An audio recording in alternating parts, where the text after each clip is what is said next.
It's Apollo P here with 2BridgeTV. I'm with my guy, Robbie. What's going on, brother? Yo, you don't know Apollo. Alright, man. Let's get into it, man. What part of the city you from? Yo, I'm from Jane and Finch, short shot up top, Toronto, you know what I'm saying?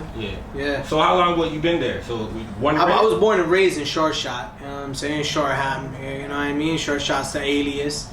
Yeah, I was born and raised there, you know what I mean? Yeah, okay. Yeah. So, I mean, how was it growing up there? Growing up was fun, I can't even lie. Still, we had like the illest fucking games going on over in Short Shot, you know what I mean? All the man that we used to play like touch one, touch all, you know, kick the can, slingshot war, crab apple war. So yo, it was fun still, you know what I mean? I know a little bit about those type of games. You used to play like with the fireworks as well. You used to. Oh, yo, definitely, yo. We had firecracker war in the hood. That one time, I'm not even gonna lie. Yeah. Some of the younger youths, we were a little older at this time. You know, the younger youths are running around with firecrackers, and we're telling them, yo, don't shoot us, because if you shoot us, we're gonna fuck you up. We're not playing. Yeah. So one of the youth them, I'm not gonna say no names, backed out a firecracker. He lit that motherfucker, and he shot it at us, dog.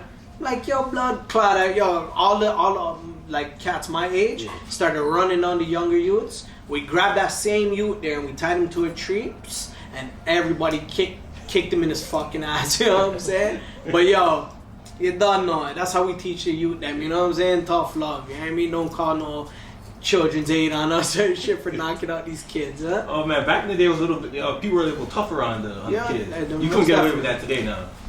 I mean, you can, you know, it depends where you're from, you know what I'm saying? But if you're like a parent at home, it's a different story, right? Yeah, but I remember growing up in those times, it was like you a little tougher back then, and it was it was always love too. It was like, we're doing it just because it was fun, but it's not like no malice behind it, you know? Nah, definitely, man. You know how it is. So those are some of the fun times. What else did you get into growing in Short Shot, as you said, like get into music during that time? Growing up in Short Shot, man, my older brothers, yo, one of my older brothers, Pac Rat, big up Pac Rat, you don't know. He was like one of them niggas that kind of started hip hop, like that trend of hip hop going in the hood. Cause my bro used to go down to New York, and he used to take the bus down to New York, and he used to come back with VHS tapes. I don't know if you know what VHS is. I know a little bit. Yeah, well, anyway, back in the day, it was like a tape, like kind of like a cassette that you put in a VCR. Yeah. You know what I mean? And he used to go down New York and record them videos like on Video Music Box. I don't know if you know about Video Music Box. Nah, man. It's like a rap. It was like a rap city back in New York. You know what I'm saying? So anyway, my brother used to go down there, record it, bring it back up to the hood, and fucking run that shit. And like niggas was getting introduced to Wu-Tang and Black Sheep and all that shit. You know what I mean? And I fell in love with it. You know what I mean? Watching Wu-Tang saying "Bring the Ruckus" and all, fuck, nigga, I fell in love with that shit. You know what I mean? And from there, you started rapping, like freestyling with your friends and stuff like that. Well, it started out with freestyling because basically we didn't know how to compose anything. Yeah. We didn't know how to compose no type of song, anything about a hook or whatever. It was just like, yo, run the beat and let's just kind of spit how we feel. You know what I mean? So that's how we started out. And so at that young age, you just get into like freestyle and things like that. Were you doing freestyle battles and with friends at school? Or yeah, definitely. I don't want to say no names because I don't want to embarrass nobody. Real talks. But back in the days in high school, I used to battle niggas, bro, and embarrass them, dog. The man used to get pissed. Like even cats from their team is like, yo, just dying with laughter and crying and shit because the way I'm slaughtering these rappers, you know? But like, yo, back in the day when I grew up freestyling, we was just on the curb, you know? Yeah. We'd just be chilling outside, smoking some weed, you know what I mean? And then a man would just be making a beat, just beatboxing, you know what I mean? Like some...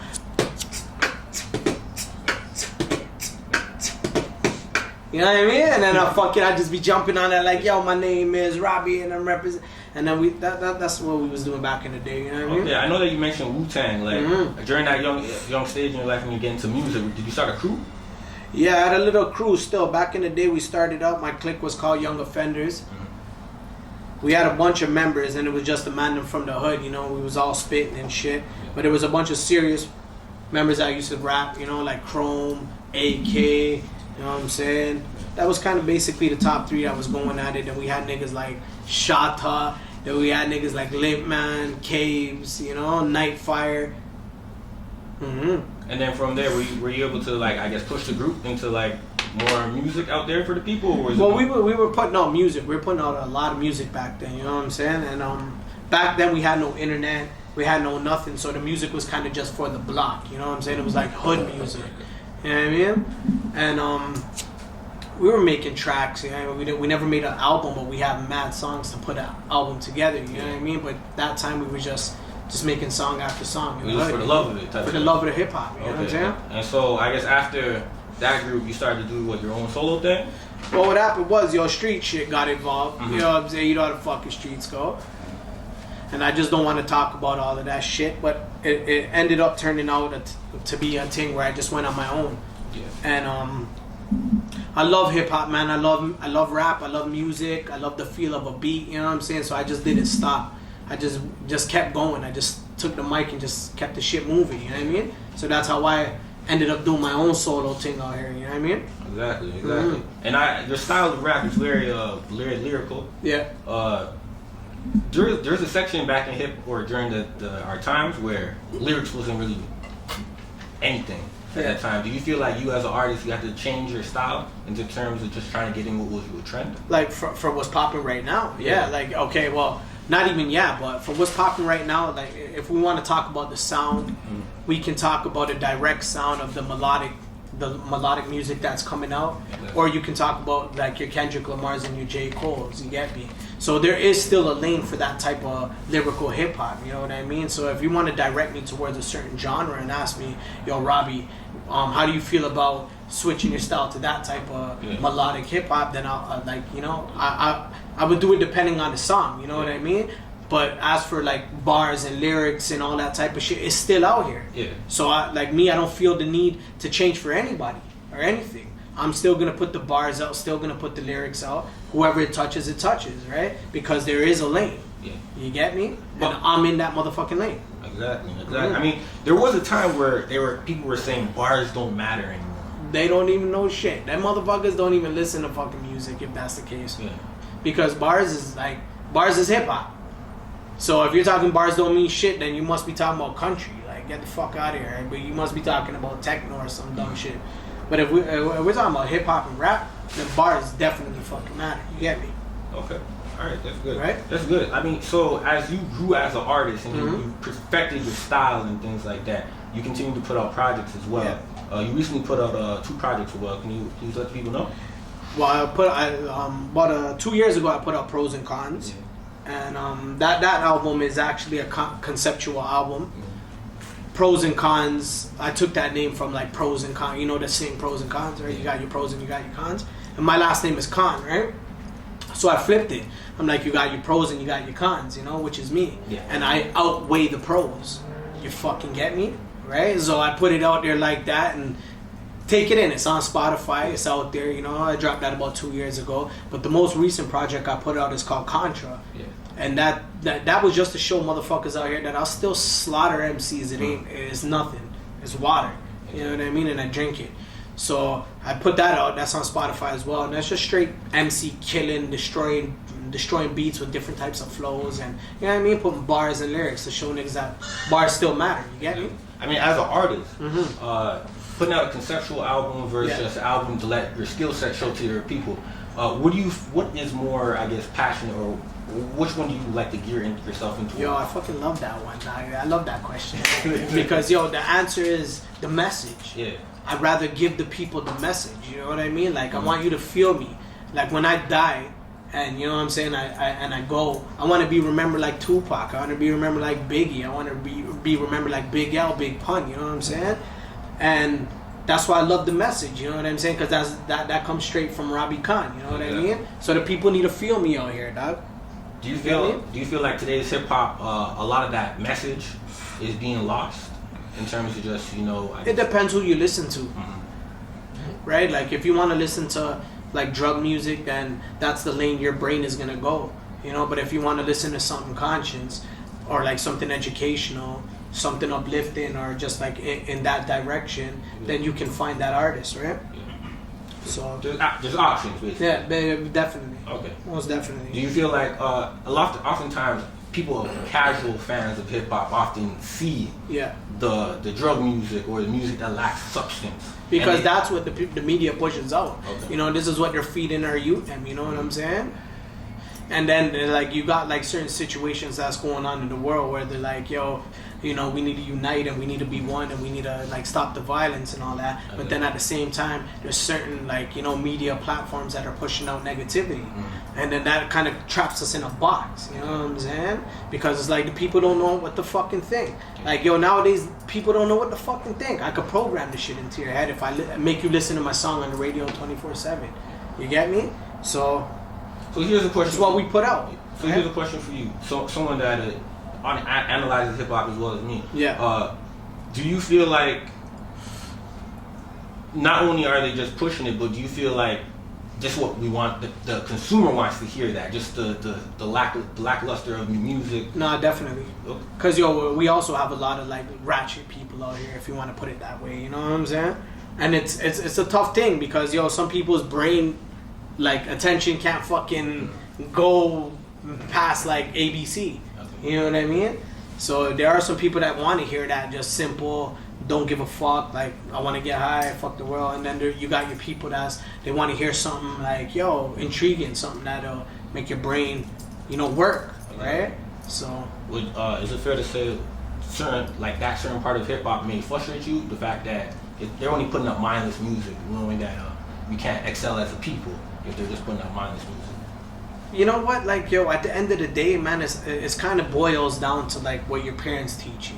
Yeah. You know what I'm saying? If your parents are not like educating your children, then your children are gonna want to just wander off into whatever zone they want to go in. You know what I'm saying? So I'm educated to know that I want to hear some righteous, conscious, but still grungy. You know what I'm saying? Yeah. Type of shit, like the negative to positive story. You know, but that's my take. So that's a hard question, you know what I mean? Because everybody is entitled to what they want to listen to and how they live. You get me? Exactly. That's just kind of my take on it, right? I respect it. So as you grew as an artist within, you know, the different time spans of hip hop, you got to see an evolution from a VHS tape to now streaming platforms. Yeah. Do you feel like as an artist, you growing up through these times and developing, you adapted to these new advancements in technology as an artist? You have no choice. Okay. You have no fucking choice. You know, like how you gonna live if you don't go with what the world is moving with. You know what I mean? So you gotta adapt to the way the world is. You know, that's why I'm like a chameleon, dog. You don't know. I just adapt to anything that's around me. You know what I mean? Yeah. But like, yo, we did go from VHS to fucking DVDs to like, the times have changed, my nigga. You know what I'm saying? You remember growing up and watching Smack DVDs and yeah, of Jordan course, Towers yo, and stuff like of course, definitely, yo. That's the type of shit I grew up on. Yeah. Those are like the originators of like, you know, like those battle rap DVDs with Cassidy and like Freeway and all that shit. Yeah. You know, shout out to the Mandem because yo, the Mandem are sick. You know, they inspired me as well. You know what I mean? Exactly. Did you find any difficulty, I guess, adapting to like using social media and getting on board with with streaming sites? Kinda. Okay. Like, you know what I'm saying? Because yo, you're old school. Like these things are like you're growing with it. So I'm pretty sure, like just like as anybody else who checked out Instagram and try to figure out Instagram, I went through the same struggles as them. You know what I mean? So I just kind of went with the times. I keep my ear to the streets. You know what I'm saying? I see what's popping and just. You know what I mean? I roll with the times. I mean, a lot of older artists, they get stuck in their ways. Can you say the same thing? Obviously, you can't say the same thing about you, but do you feel like any of your peers were stuck in their ways and don't tend to want to evolve as artists? Yeah, definitely. I know a lot of cats out here that's like, yo, they don't want to hear that new school shit. They're like, you know, they're still stuck in the message or whatever reason why they're back in time. You know what I mean? But I've also met a lot of cats that are like old school cats that still they love that new song. You know what I mean? Yeah. And it's just like it's a balance. You know what I mean? You got cats that still don't want to hear it, and then you got cats that want to hear it for whatever reason they have. That's their reason. But for me, I like the new school shit. I like that, you know, that Triple X shit. I like that Kodak Black shit. To me, it's tough. Yeah. You know, I like the way they just flow on rhythms. You know, that's just me. You know what I mean? Exactly. Everybody has their own taste in music. I can't speak on them. Okay. So growing up in Toronto as well, you got to see the changes of the landscape of the music here. Yeah. What are your thoughts on, I guess, the ever-evolving Toronto music landscape? It's amazing. Because when I grew up, we never had social media. We never had no type of platforms. We were just little niggas on the block rapping, smoking blunts, doing our thing, you know what I'm saying? We never knew that the world would just look upon us one day, you know what I'm saying? It was always a dream for like little niggas like me on the corner, you know what I'm saying? So growing up watching like mans like Pressa and mans like Houdini and like YG and the man them getting this attention is amazing, because I was one of those cats. I was on the corner spitting day in and day out, you know what I'm saying? Not even thinking about that, just for the fucking love of hip hop. And to see like, you know, other cats, you know, that I know and watch grow, take it to that level, for me is amazing, and I fucking love it. I love the fact that we're transpiring, we're transforming, and we started from here and we're going there. For me, it's sick, you know. So that's just my take on it. I love it. You know what I mean? Yeah. I love how the scene is moving. You know? Yeah, exactly, in terms of just music and people actually making a career out of it. Yeah. You know, oftentimes people would go back in the day and be like, it's tough to make it out of the city. There's no career for an artist out here. But now, it's something that you can speak into existence and actually it happens. Definitely. You know, so that right there, I like to see that as well. So to you, are you now looking at music as I guess more avenues in terms of starting up your own maybe label or getting something else going on as well inside the music sphere? Just so there's so much money now.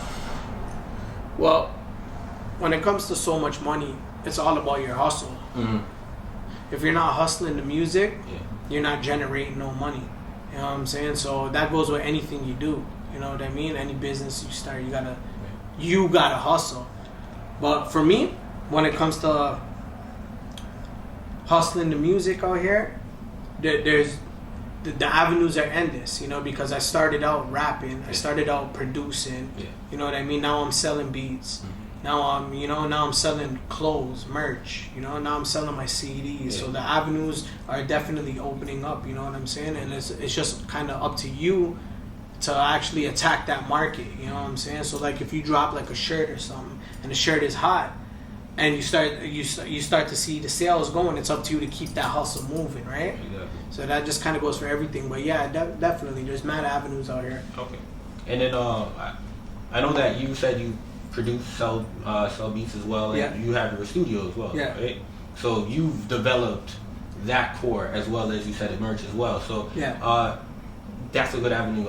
Do you think most artists these days are that business savvy, or they're just more so concerned about the creative music part? I don't know, cause I'm not like I'm not paying attention to any artist. Okay. Like I'm not out here minding somebody else's business. I'm handling my own business. So I can't answer that. Like I just don't even know what they're doing. Okay. To be honest, I don't give a fuck what they're doing. You know what I'm saying? I'm just out here doing me. Okay. You know what I mean? Okay, I understand. I'm just trying to hustle my own shit. I can give you ideas and I can put out a couple things that maybe you should do as an artist to, you know what I mean, further your business. Yeah. Like, you know what I mean? But as for like me trying to figure out what you're doing, I don't give a fuck. Like, do your thing, you know what I'm saying? Okay. Right? I understand that. So, as you continue to do music as right now, is there any artists within inside the city that you would love to do music with that's not particularly from your area? Yo, I'll fuck with anybody that's real. I don't give a fuck. Like, you could be from wherever the hell you're from, you know what I'm saying? You know, I'm from Jane and Finch. You know, a lot of motherfuckers don't like us, you know what I'm saying? But I'm willing to work with anybody that's about love and that's about the movement, you know what I'm saying? That's what it is, you know what I mean? Okay. So I'll fuck with anybody. Anyone? You heard it right here, man. Right? Anybody. So if you're down to fuck with me, you know what I'm saying? Just send a message, you know what I mean? And we'll talk business, right? Alright, I understand that. Bet. So moving forward with inside the 2020 year, I know that 2020 is not looking the brightest for a lot of, people right now, but coronavirus. Exactly. Coronavirus. So what do you have planned for the rest of the year as things start to pick up and get better? Yo, honestly, right now we're in a fucking time and day where you don't know what tomorrow holds, you know what I'm saying? So yo, like, to my people out there, this is how I think. You gotta live day by day, make sure your family is good, make sure you're good, make sure, you know what I'm saying, you're just ready for whatever comes right now, because this virus here, I'll kill off the blood clot world, you know what I'm saying? And you gotta be prepared, you know, so every day's you don't know. That's all I gotta say. Yeah, man. Good. Should are we gonna get more music from you? Yeah, most definitely. Right now I'm working with this girl right now. Her name is Anissa Badshah. Yo, Jono, she's fucking sick right now, dog. We got a tune coming out.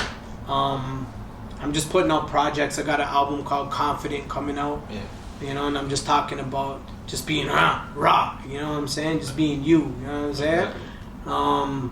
Mad videos working. I got my son Jaden. You know what I mean? Jaden, the youngest rapper in Canada. Yeah. Canada's youngest. So what motivated you to, I guess, get into music? Or how actually, better question, how did that even come about?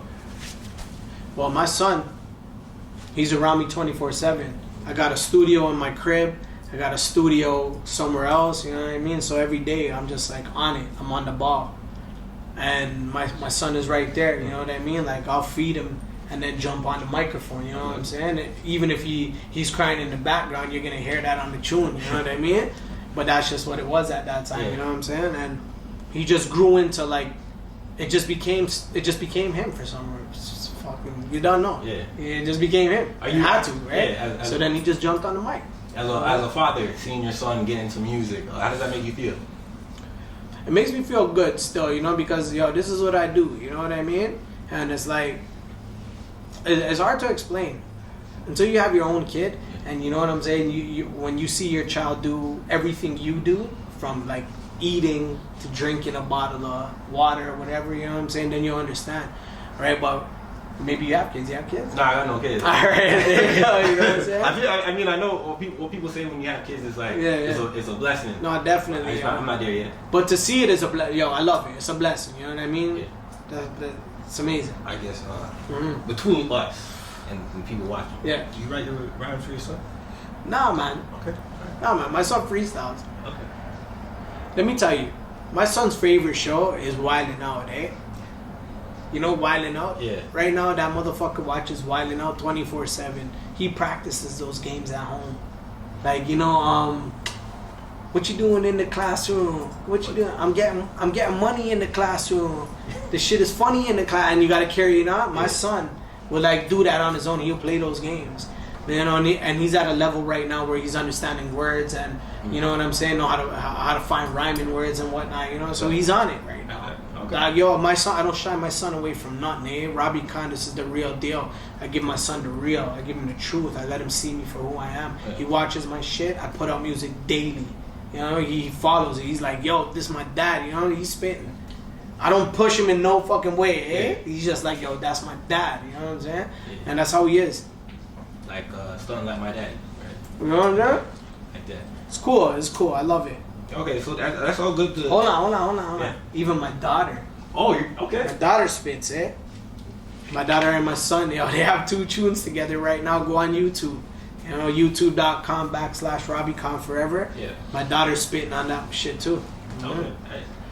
So knowing that you got your 2 children, you have 2 children, right? Yeah. Okay, knowing that you have 2 children doing music, that's a beautiful thing, and they're doing music together? Yes. It's like, oftentimes... It's crazy, yeah. What do you say? Because I grew up with a little brother. I wouldn't get along with my little brother until later on in my life. So see that your children are getting along together and doing, something really productive. Yeah. I know that, it's cool. It's like the fucking biggest blessing ever. Yeah. Makes things easier. Shit, you know what I'm saying? Watching you have your youth on it. I want to love it. You know what I'm saying? Oh, I know you're from the Jane and Finch area, man. I know talk about that record you got with Pop Coleon. Yo, you don't know, eh? Robbie Khan, I come from Jane and Finch, short shot up top, Jane and Finch, you know what I'm saying? And like, growing up in my times, there was a lot of war going on between up top and down bottom, and Papa Coleon is one of the men them that represent down bottom, you know what I'm saying? And, we just said to each other, like, yo, dog, like, Finch is Finch, you know what I mean? Jane and Finch forever, dog. And we got to kind of, put a dead end to all the bullshit, you know what I'm saying? So we just linked up and we did a tune together, you know what I mean? And we're just kind of representing, not even kind of, we are representing as one, you know what I mean? So that's how that shit came along. That's good, that's good. You know, like I said, you known for your rapping. Bar for bar. Yeah, respect. Right? I got a track with Shaheem as well. How'd that even come together? Yo, no doubt, man. Big up Shaheem, man. That's one of my favorite rappers of all time. You know what I'm saying? And how that shit happened, dog. I would just like back in the day, like I was new to Twitter and shit. And I sent him a message on Twitter, and the man responded, dog. And for me, I was like, God damn, this is my like favorite artist of all time, and he linked me back.